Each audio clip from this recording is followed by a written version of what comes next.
Laurent, quelle analyse vous faites de cette rencontre?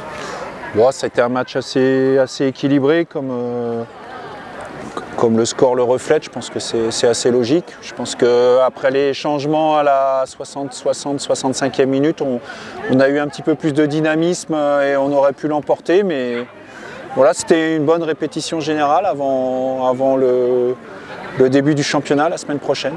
On voit encore ce qui nous manque. Dans la capacité à être efficace pour concrétiser des temps forts, mais bon voilà, l'état d'esprit est là, les joueurs ont envie maintenant que ça débute, ça fait 6 semaines qu'on se prépare et on est pressé aussi d'y être et de voir ce que ça va donner sur le premier match.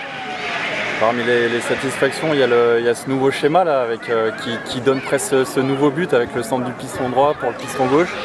Ça y est, vous commencez à le maîtriser de plus en plus? Ouais, disons qu'on a marqué un beau but, c'est vrai. Enfin bon, qu'il soit beau ou qu'il soit pas beau, ça reste qu'un but, donc ça fait qu'un point au tableau d'affichage. Il y a des choses qui se mettent en place. Encore une fois, on a un schéma de jeu sur lequel, voilà, j'ai des raisons que je ne donnerai pas, mais j'ai des raisons pour l'utiliser.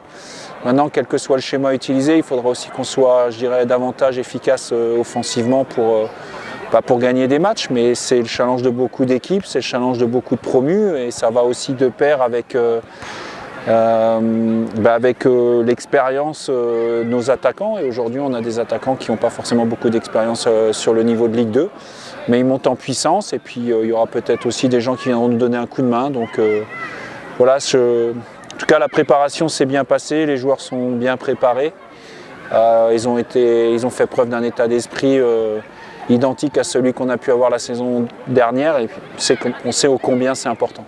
Pendant ces 2 derniers matchs, l'objectif c'était de faire jouer un peu plus longtemps, même très longtemps, la totalité des matchs certains joueurs, qu'ils soient prêts physiquement. Est-ce que c'est le cas? Ils sont prêts? La quasi-totalité, ils ont fait pas loin de 80-90 minutes. Donc c'est l'objectif. Moi, ce qu'il me faut, c'est samedi prochain. Je ne sais pas ce qui se passera dans la semaine. J'ai évidemment une équipe en tête pour samedi, mais on n'est jamais à l'abri dans la semaine d'éléments. Donc il faut que tout le monde soit prêt. Et puis je pense qu'on a vu aussi que c'est important.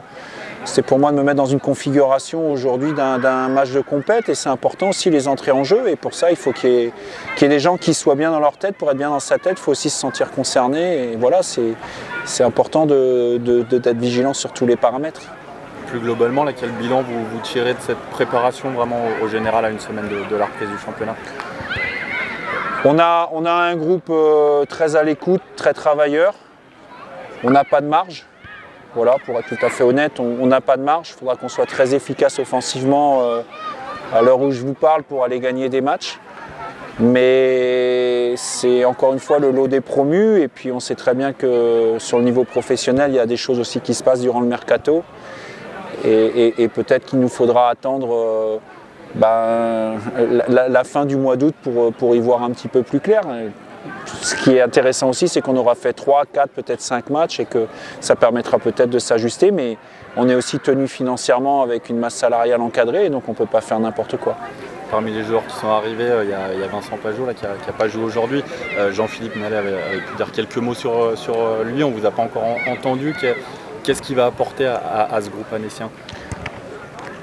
Son expérience, son volume de jeu, c'est aussi quelqu'un qui est très compétiteur.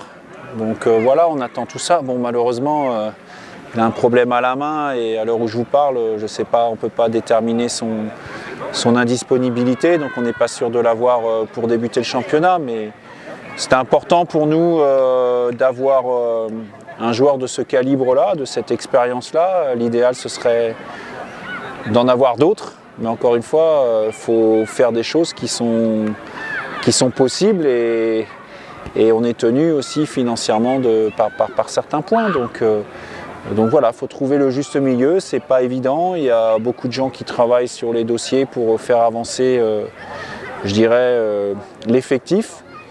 Le temps maintenant, on va avancer vers la fin août, la fin du mercato, et donc on y verra un petit peu plus clair au fur et à mesure.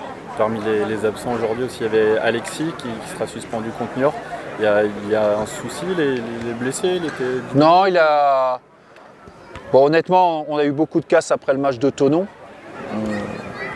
Je vais pas faire davantage de commentaires parce que je serais plutôt désagréable. Voilà, il n'y a pas de critères de gravité, mais en ce qui le concerne, parce qu'il y a des critères de gravité pour d'autres. Mais il sera à la reprise de l'entraînement mardi, et puis comme il était suspendu, de toute manière, aujourd'hui, voilà, j'ai gardé que 19 joueurs et je voulais me mettre dans une configuration compétition aujourd'hui. Parmi les recrues, ça a aussi bougé dans les buts.